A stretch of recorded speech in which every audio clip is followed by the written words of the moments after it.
Bonjour à tous, je suis très content de vous retrouver sur la chaîne. Aujourd'hui, je vous parle d'un stabilisateur qui est sorti il y a un moment, mais je vais vous faire un compte rendu d'expérience et c'est le Webuild S de Zhiyun. Avant de commencer à parler du stab, du coup, je vous propose de regarder une série de plans en fait qu'on a tourné spécialement pour cette série de 5 partenaires qui vont apparaître au fur et à mesure de cette semaine. Je vous laisse regarder ça et je vous retrouve juste après.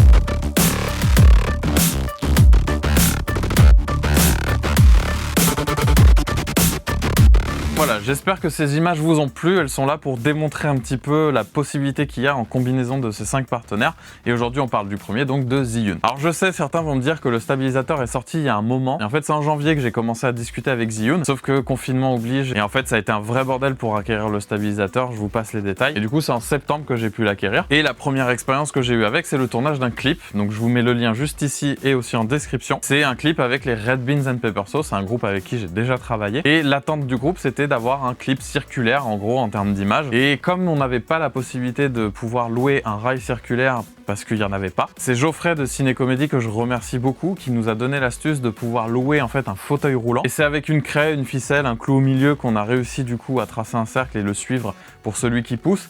Et en ce qui me concerne, du coup j'avais le rôle de tenir le stabilisateur de cet axe là et du coup de pouvoir faire un truc circulaire. Et franchement on n'est pas trop mal sorti dans le temps qu'on avait. Et n'hésitez pas à poster un commentaire sur cette vidéo pour donner votre appréciation, ça me ferait très plaisir. Revenons un petit peu au plan du coup aussi qu'on a tourné du coup il y a quelques semaines spécialement pour cette série de vidéos. Alors du coup il y a pas mal de partenaires parce qu'il y en a 5 et le premier c'est Zhiyun, c'est celui dont on parle aujourd'hui, et je vous parlerai des autres et de leurs actions en fait, de l'impact qu'il y a eu sur ce tournage. Ce que j'ai à retenir en tout cas de ce Webuild S en combo avec mon XT4, il est juste incroyable. Il est ultra puissant, il est fiable, à chaque fois je l'allume, ça marche. Il y a une fonction qui est ultra super en fait, méga super bien, c'est l'autotune. Ça veut dire que bon, je sais équilibrer une gimbal, mais effectivement c'est quand même cool de fignoler un petit peu ça. Je trouve ça vraiment tout bête, et en fait ça se fait surtout très vite. Je sais qu'il y a beaucoup d'utilisateurs qui se sont plaints de ce que faisait DJI là-dessus. Je n'ai pas l'expérience pour le savoir, mais en tout cas ce que je sais c'est que sur le Webuild S ça y va tranquille. Truc que j'apprécie énormément, ce sont les petits loquets rouges. Juste pour exemple, vous voyez là il est complètement fermé, il bouge pas,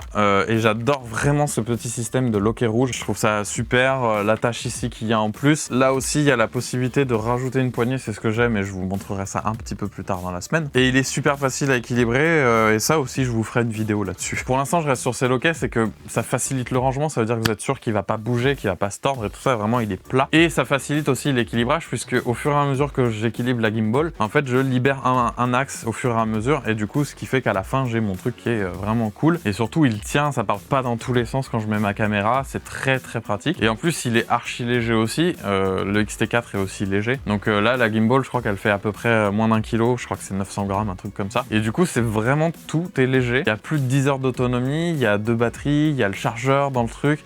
Je vous ferai aussi une vidéo astuce pour transformer la mallette qui n'en est pas une et le transformer en mallette. Tout ça, ça viendra, du coup regardez peut-être dans la description, la vidéo est peut-être déjà sortie. Je la prévois pour janvier pour vous donner une idée. Mais voilà, il y a beaucoup de vidéos qui vont sortir sur ce stabilisateur parce qu'il y a beaucoup à en dire, et c'est des trucs que j'ai jamais fait sur la chaîne, donc ça sera très cool et très complémentaire. Et si vous vous posez la question pourquoi je le fais pas maintenant, c'est parce que sinon la vidéo elle va durer 1 heure et personne la regardera. Déjà qu'en ce moment c'est pas... Je te vois YouTube, hein, parce que toi tu me vois pas.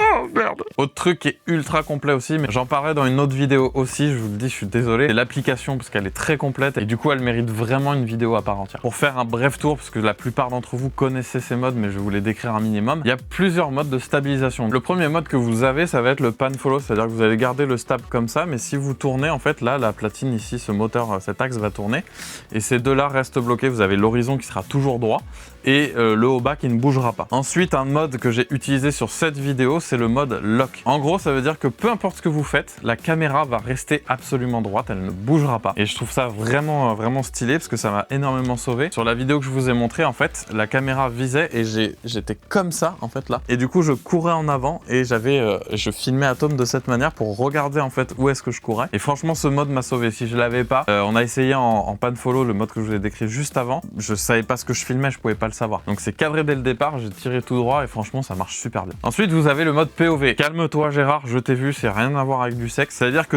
votre plan est entièrement stabilisé et les trois axes vont suivre votre mouvement. C'est-à-dire que si vous penchez comme ça, il va vraiment pencher en avant, tout ça, enfin tous les axes sont débloqués et c'est vraiment vous qui dirigez le truc. Ça peut être très sympa par exemple pour un plan séquence très fluide qui va vraiment se balader un petit peu comme ça, un peu comme un drone ou des trucs comme ça. Enfin franchement c'est un mode qui est très créatif je trouve et je pense qu'un jour j'arriverai à vous faire un truc là-dessus. Le mode suivi, c'est celui que je vous montrerai dans l'application. En fait il a la possibilité de traquer en fait un objet et ça j'ai très hâte de vous en parler et je pense que ça va pas trop tarder. Je peux pas... Il y a un truc qui arrive sur la chaîne, mais ça sera à la rentrée. Ça va être vraiment fou. Je vous tease, mais je vous promets que ça va pas être un truc c'est pas un truc de merde. Le mode Go aussi, qui est un mode ultra rapide. Alors je pense que ça doit sucer un peu la batterie. Calme-toi, mais ça rend les moteurs beaucoup plus réactifs et en fait vous allez vraiment pouvoir suivre des mouvements très rapides. C'est un mode que je vais essayer sur de l'événementiel un peu sportif. Il faut que j'aille voir ça. J'ai vu des tests dessus, c'est un mode qui est assez impressionnant. Et du coup le dernier, et pas des moindres, le mode Vortex 360 degrés. Et du coup vous tenez votre appareil comme ça et il tourne et tout et ça vous fait des plans un peu stylés, un peu comme ça. Et ce mode marche très bien du moment que votre gimbal est très bien équilibré, il n'y a aucun souci à se faire, ça marche vraiment du feu de Dieu. Dans le pack que j'ai reçu, du coup, vous avez le stabilisateur, vous avez le chargeur avec un câble USB type C, ce qui est très cool. Ensuite, vous avez aussi deux batteries qui, du coup, va vous apporter à peu près un peu plus de 10 heures d'autonomie. Vous avez la platine rapide, ce qui est un bonheur pour décrocher votre appareil photo parce que vous avez un plan à mallever à faire, tac, vous le remettez, c'est fini. Moi, j'en ai pas l'utilité, mais il y a une platine surélevée aussi, du coup, je pense que c'est surtout pour les objectifs à gros fût. Calme-toi. Dedans, vous avez 3 vis 1 quart, ce qui est très pratique pour régler plein de trucs et tout ça. En plus, si vous en perdez une, bah, il vous en reste encore 2, donc ça, c'est plutôt cool. Et ensuite, vous avez les câbles remote, du coup, pour vos caméras. Si je dis pas de bêtises, de mémoire, vous avez Fujifilm, Canon, Nikon, Sony, Panasonic. Ça fait 6. J'ai dit 5. Ah ouais, c'est parce que j'ai compté comme ça. Dans la gamme du coup de Zhiyun Webuild, vous avez le Lab aussi. Et du coup, beaucoup se sont demandé la différence. Et en fait, il y a énormément d'améliorations sur ce stabilisateur. Vous allez avoir du coup avec ces nouveaux loquets et puis les vis œillères la possibilité vraiment d'augmenter la sécurité en fait du placement de votre caméra et de l'équilibrage qui ne bougera pas. Bon, ma poignée est un peu dégueulasse, mais parce que j'ai tourné avec. L'autre truc qui a changé aussi, c'est l'espace qu'il y a juste là. Il y a 2 cm en plus. Ça évite qu'en fait,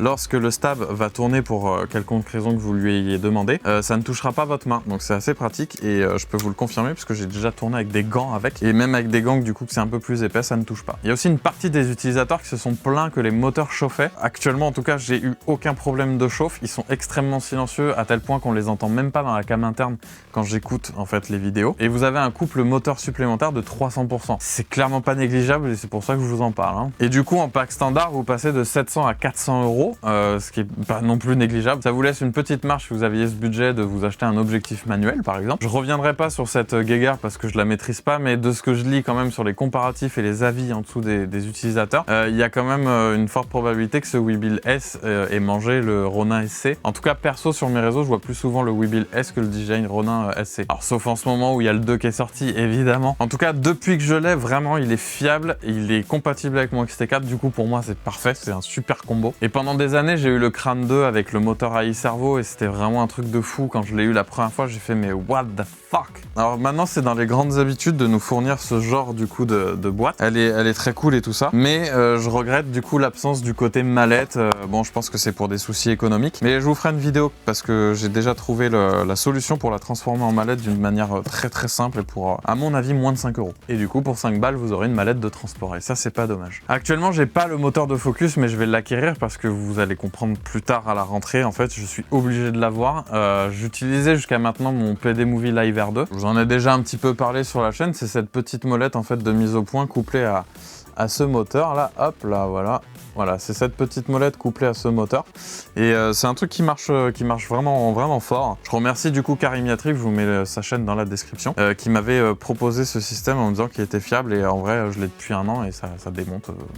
Y a rien à dire dessus. Voilà, c'est la première vidéo de ces 25 vidéos qui arrivent. Je suis excité et déjà exténué puisque du coup on est lundi et voilà, elle sort lundi. Ça vous donne l'idée, on est le matin, je la tourne, voilà. En tout cas, j'espère qu'elle vous a plu. Je remercie énormément Zhiyun France du coup de m'avoir permis de présenter vraiment ce super stabilisateur et aussi Photo Ciné Comédie qui a pu me permettre d'être en relation avec eux. Donc merci à vous deux, vous vous reconnaîtrez quand vous verrez la vidéo. Voilà, j'espère que tu as réussi à trouver les informations qui te manquaient dans cette vidéo si tu es venu jusque là. Si jamais tu as d'autres questions, n'hésite surtout pas à venir en commentaire, je serai ravi d'y répondre, je suis là pour ça. En attendant les prochaines vidéos sur les Zhiyun, n'oublie pas de mettre un pouce bleu pour soutenir cette vidéo et tout le challenge des 25 vidéos. Partage-la, fais des trucs, parle-en autour de toi à des gens que tu sais que ça leur intéresse ou quoi, j'en sais rien. Mais fais que cette vidéo se propage un petit peu plus que d'habitude. Sois acteur de la chaîne. Et si tu ne connaissais pas encore la chaîne, n'oublie pas de t'abonner et de mettre la cloche. Et moi je te dis à bientôt. Ciao!